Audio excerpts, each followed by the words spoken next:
Ахмет Байтұрсынұлы егіннің бастары. Бір адам жас баласын жанына алды. Екеуі сайран етіп кетіп қалды.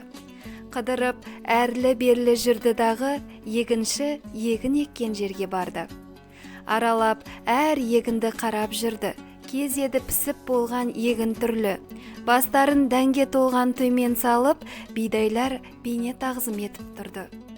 Жалғыз-ақ бір бидай тұр көкке қарап, бейне бір жалғыз өзін көпке балап, баланың сол бидайға көзі түсіп, білмекке кетті көңіл жөнін сұрап.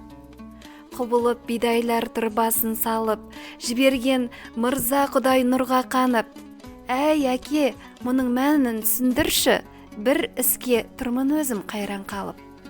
Бұл бидай көтеріп тұр басын көкке, қарайды шікірейіп өзге көпке.